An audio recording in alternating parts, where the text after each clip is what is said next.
of Superman. Look!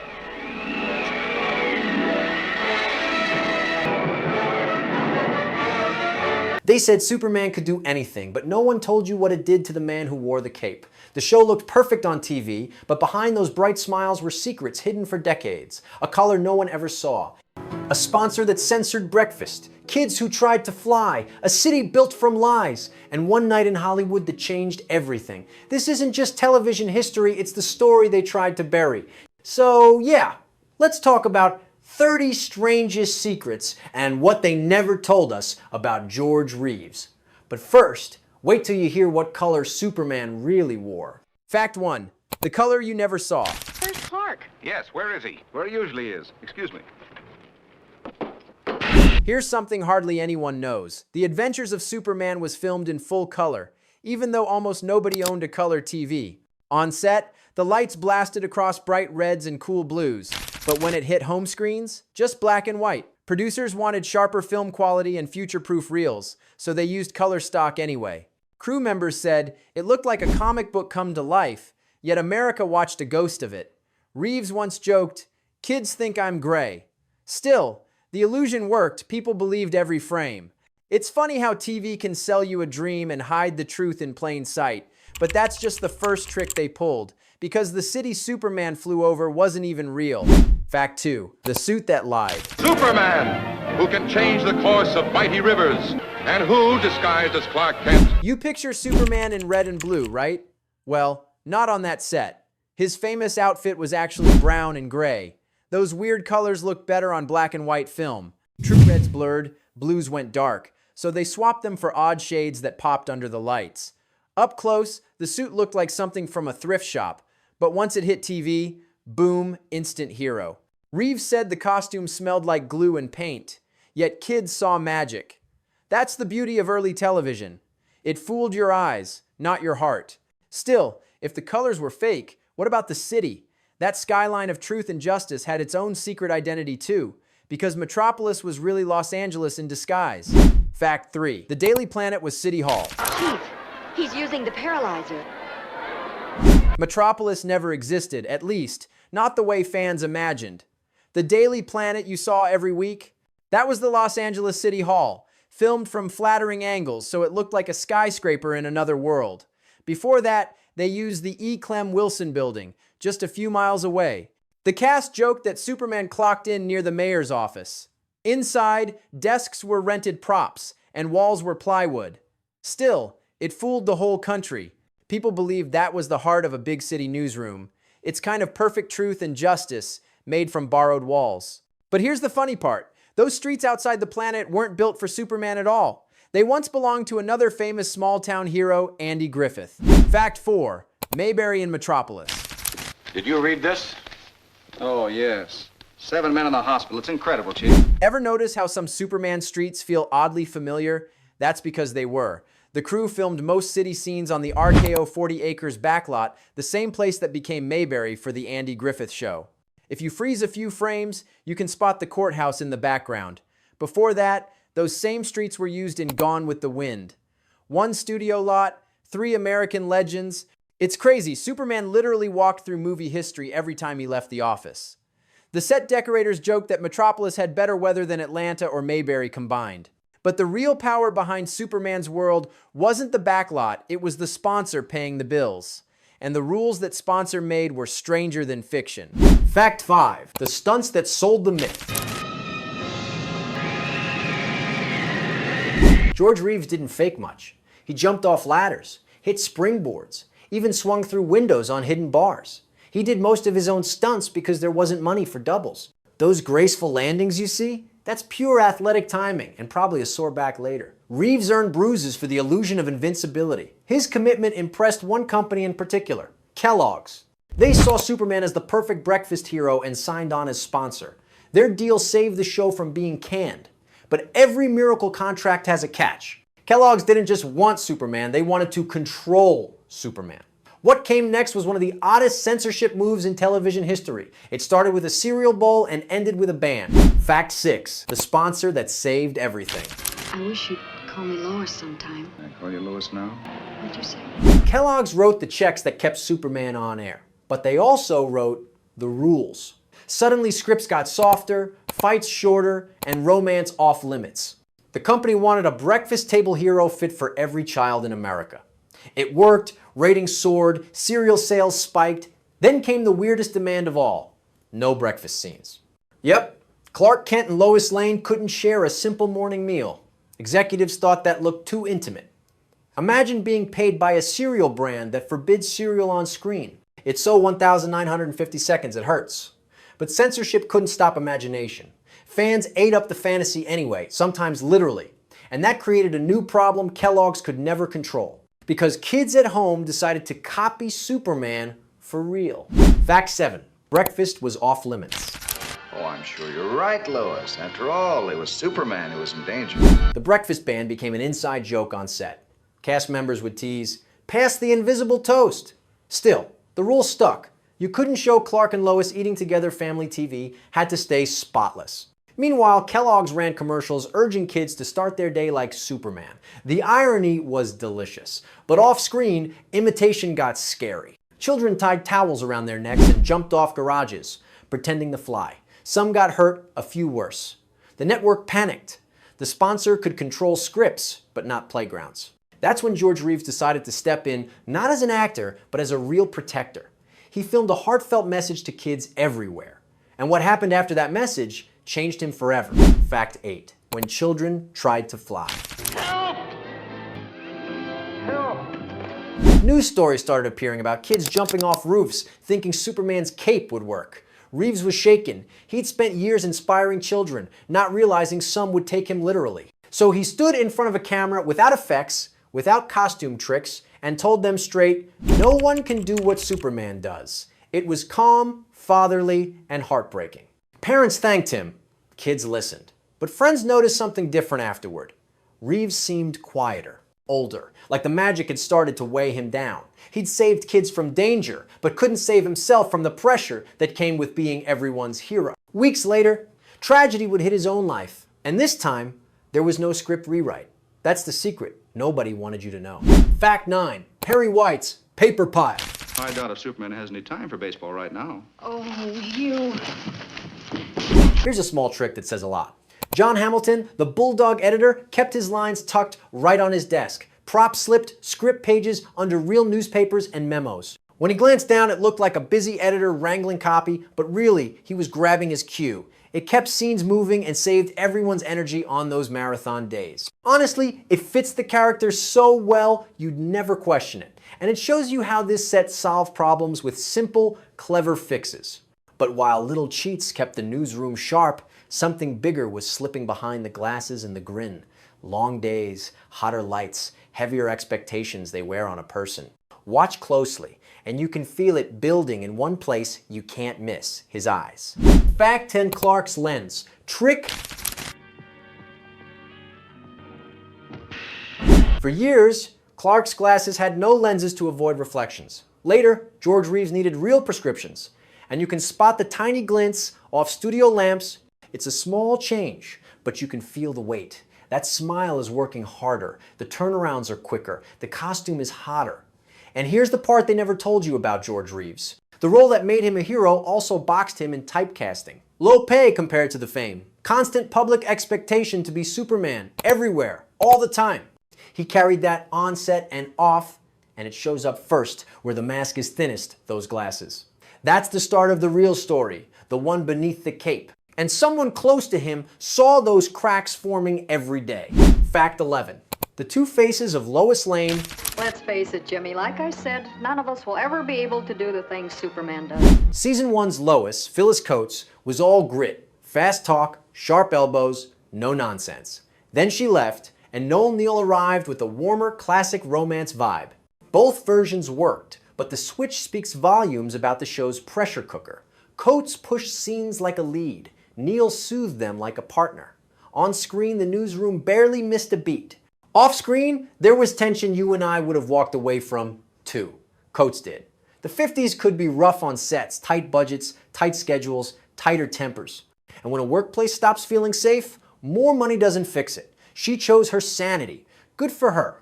But that exit wasn't just a casting change. It pointed at a culture strain getting harder to hide. And those whispers were about to get louder. Fact 12, rumor, pressure, and a firm no.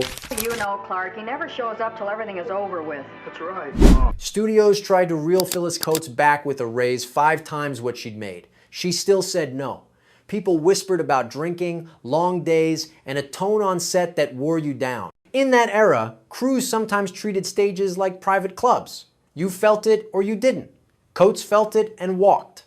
That choice reframed the show for a lot of folks. If Lois could leave on principle, what did that say about the machine around Superman? Fans at home never heard the grumbles. They just saw the adventures. But pay attention to the pattern.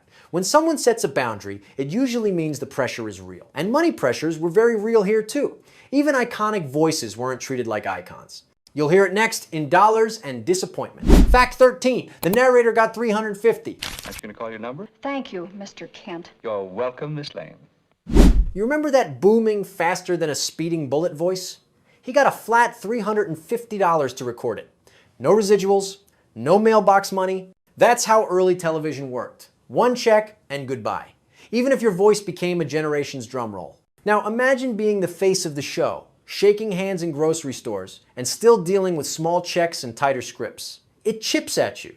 It also explains why people chased side projects, commercials, personal appearances, anything to even things out. The business was booming, the people weren't always sharing in it, and when you're Superman to millions but not to your own bank account, that mismatch eats your sleep. George tried to break free and build something new. He even tried to leave Metropolis for a different port. Fact 14, George quits for a dream. And what are you doing in that outfit? Oh, hello, Lois. This is Dr. Reed. Miss Lane? Do you know what happened? George Reeves stepped away and tried to launch a new series, Port of Entry. Different tone, different future. He wanted to be more than a cape. The problem? Financing never landed. Meetings, pitches, hope, and then nothing. That hurts. When a dream stalls, you go back to the thing that does pay, even if it's the thing that corners you. He returned to Superman with a raise, sure, but raises aren't freedom. The schedule tightened again. The expectations doubled, and fans still wanted the same man to float through the window with a smile that never cracked. That's a heavy costume to carry home at night. Meanwhile, the legend of another Superman hovered nearby, and that comparison didn't help. One man said no to the cape. George couldn't shake it. Fact 15, the Superman who said no. I can't get you, but I can shut him up. Mr. White, will you call our friends, please? The police? Before Reeves, Kirk Allen wore the S in film serials. When producers sniffed change, they floated his name again. He turned it down. He understood what that suit does. It gives and it takes. And sometimes it takes more. Fans argue about reasons, but here's the human version. Some doors you choose not to re-enter. For George, the door was already shut behind him. He was the TV Superman, period. Kids lit up when they saw him. Adults asked for the wink, the line, the stance. It's love, and it's a trap. The more you fill that space for everyone else, the less room you keep for yourself. By this point, every small frustration added up. And then came a night in June 1959 that turned whispers into headlines. Fact 16, the pressure no one saw. Bad luck Brannigan's paralyzer, the hold that's put 7 wrestlers in the hospital. By now, you can feel the squeeze. Typecasting, money mismatches, sponsor rules, tight days, and the constant job of being on even when you're off. Friends noticed George getting quieter between takes, saving energy for the moment the red light blinked. He still protected co-stars, still did the little kind things, still hit his marks, but the weight shows in the spaces between scenes. The exhale, the hand on the hip, the longer stare before action. It's easy to say, he was Superman. He could handle it. He was also a person. And people bend under pressure long before they break. All those little cracks we've talked about. They lead to a single night, a single room, and a single sound that shook Hollywood, June 16, 1959. Fact 17. The mysterious night. Oh, Lois, give me your hand, will you? June 16, 1959. George Reeves was found dead in his Los Angeles home. A gunshot wound to the head. Police called it suicide, but the story never sat right with anyone. Friends said he'd been happy that week, planning a wedding and talking new projects. Others whispered about a party upstairs, about too much drinking, about missing fingerprints. Hollywood turned it into a riddle. Who killed Superman? Some said grief, some said jealousy, some said cover-up. The truth? We'll never know. It's eerie seeing the man who told kids not to fly end up surrounded by so many theories. Fans still argue because every version hurts. His death ended the show, but not the legend. And the way people reacted next will surprise you. Fact 18. The funeral that stopped the show. Oh, Lois, give me your hand, will you? When news broke, people didn't believe it. Letters poured into newspapers asking if this was another publicity stunt. It wasn't. Fans lined the streets for the funeral. Parents held crying kids who couldn't understand why Superman didn't get back up. The studio shut down production immediately. Reruns were paused out of respect. Reporters described the service as heartbreakingly small compared to his reach one actor. Thousands of invisible mourners at home. Afterward, questions outnumbered answers, and gossip filled the gaps. Hollywood moved on, but audiences didn't. In living rooms across America, a myth had cracked. Yet the strangest part was how the industry handled the loss. Instead of silence, they buried the grief under routine. And right there, behind the cameras, more secrets started leaking out. Fact 19, the dangerous set. Watch.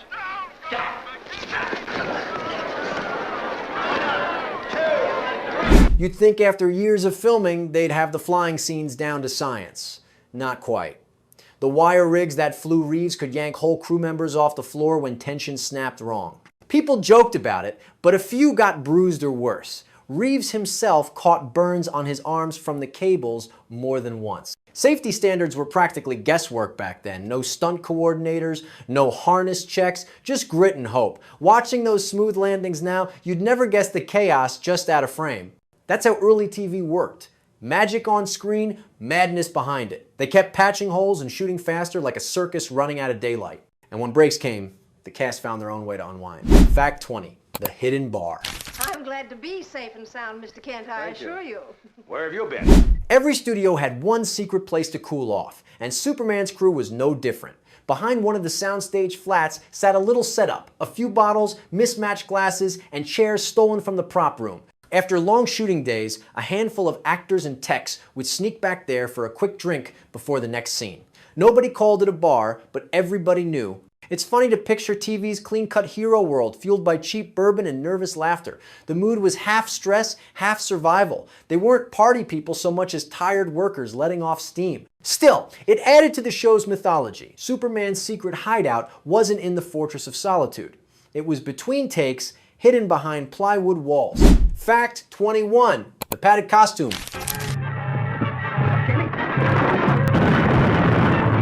That famous chest and shoulders? Mostly foam padding. Reeves was in great shape, but cameras demanded comic book proportions. The suit added bulk, and under hot lights it turned into a portable sauna. He'd peel it off between takes, sweat running down his arms. Crew joked they could bottle it as hero water. The padding made his movements stiffer too, which is why early flight poses looked more rigid. Still, he powered through it, mattered that kids believed. That's what made Reeves special. He treated fantasy like a promise. But even promises can wear thin. Between the heat, the long hours, and the weight of that costume, being Superman stopped feeling light. And the payoff for all that effort wasn't what you'd expect. The checks barely covered rent. Fact 22, no residuals, no reward. You know Clark, Inspector, he's always disappearing. Back then, reruns didn't pay. Actors got one check, and that was it. No royalties, no future earnings. The show aired for years, made millions for sponsors, and the people on screen saw none of it. Reeves once joked that Superman could stop a speeding bullet, but not a bad contract. It stung being famous enough to sell cereal, yet broke enough to worry about bills. That kind of unfairness eats at you, especially when you've become every kid's hero. You keep smiling because you have to. The industry thrived on that silence. And when silence lasts long enough, it starts turning into frustration, then resentment. Eventually, something has to give. Some people fought back with humor, others with courage. Lois Lane, for example, threw a punch for real. Fact 23, Lois throws a punch. I'll be a sidewinding gopher. It happened in one of the early episodes. Phyllis Coates, the first Lois, was supposed to cower during a scuffle. Instead, she swung and actually clocked the actor playing the thug. The director kept it. You can see it if you watch close. The surprise on his face is real. That little punch said a lot. Lois wasn't a sidekick. She was fearless, maybe the bravest person in Metropolis. Off camera, it mirrored the spirit of the cast pushing back, however small, when things got rough. That's what keeps the old black and white shows alive today. Moments where the humanity leaks through the script. But if courage was easy for Lois, it was harder for George. He protected others all the time. He just couldn't protect himself forever. Fact 24. The man who still protected others.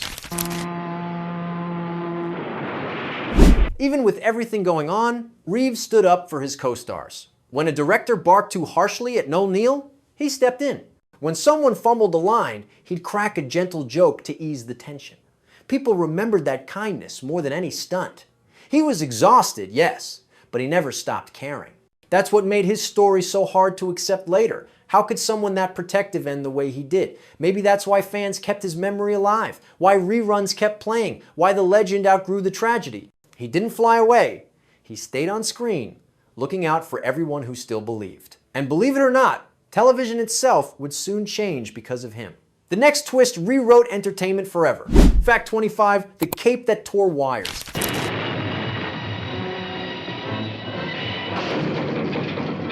That famous cape looked light as air, but it weighed a ton when the cameras rolled. Thick wool, metal clips, and stiff fabric meant to catch wind it tugged on Reeves' neck every time he moved. During flying scenes, the cape would snag wires or tear at the seams, yanking him mid-shot. He'd laugh it off, but the crew hated it. They patched it with tape and thread, hoping it'd hold for one more take. It was the perfect symbol of the show, something that looked effortless, but cost pain to keep together. Even the suit had its limits, and so did the man wearing it.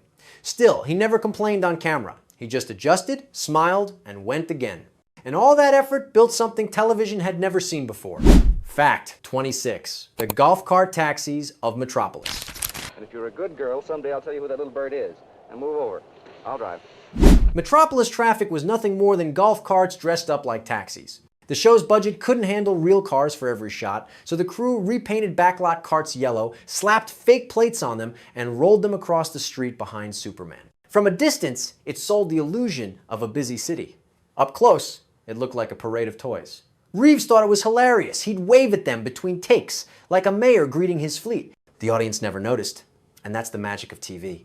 A little sound effect, a blur of movement, and suddenly you believe.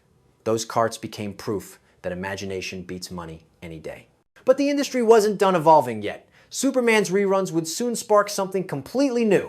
Fact 27. The fake elevator doors. Good evening. And where have you been, Mr. Kent? Me? Oh, I've been around. You know those Daily Planet elevator scenes? The ones where Clark and Lois stride in mid-argument? There was no elevator, just two grips pulling sliding doors by hand while actors faked the motion. When the scene moved, someone rattled a metal sheet for that classic elevator hum. It's a tiny illusion that still feels charming today. Early TV was full of this kind of problem-solving, cheap, clever, and fast. Everyone on set knew the trick, but it worked because the actors believed it while they played. That's the thing about Superman's world. The fakery never killed the feeling. In fact, it taught later shows how to stretch imagination into production value. And that trick-looping fantasy into realism gave birth to a whole new TV habit we all share now. Fact 28. The birth of binge-watching. Look, up in the sky. It's a bird. It's a plane! It's Superman! Yes, it's... After George Reeves' death, stations started airing reruns daily. Kids who missed the original broadcasts suddenly saw Superman every afternoon. It became one of the first shows people watched over and over, long before anyone said binge-watching. Syndication turned nostalgia into a schedule, and a generation grew up knowing every line by heart. Reeves didn't live to see it, but that repetition built his legend. He became immortal in reruns, always saving the day, always smiling through the cape. That habit, watching the same story again for comfort, still drives television today. Superman proved audiences didn't just want episodes, they wanted worlds they could revisit. And once networks saw that, they started selling heroes like memories. Those memories, of course, came with merchandise. Fact 29. The merchandise machine. Oh, I don't know about that. Superman might not like it. Besides, he might turn out to be someone very dull, like... Once Superman hit syndication, the floodgates opened. Lunchboxes, pajamas, capes, model kits, you name it, they slapped the S on it. For kids, it was a way to keep the hero close. For studios, it was a goldmine. It's easy to forget this was new territory. Before Superman, most shows didn't think beyond the screen. Suddenly, television had discovered branding. Reeves had mixed feelings about it. He'd sign dolls and posters for kids, but joked that his face sold more toys than his paycheck ever could. Still, Those souvenirs carried something bigger than business. They turned Superman into a permanent piece of childhood. And when you think about it, that might be the one kind of immortality Hollywood actually delivers. But Reeves' story didn't end in a toy aisle. Fact 30, the star that still shines. However, can I thank you? Please don't try, sir. Walk down Hollywood Boulevard and you'll find George Reeves' star gleaming under the California sun. It's quiet there, tucked among hundreds of others, but people still stop. Some leave notes, some small plastic figures, others just a moment of silence. It's strange, isn't it? A man who spent his career pretending to fly ended up lifting an entire genre instead.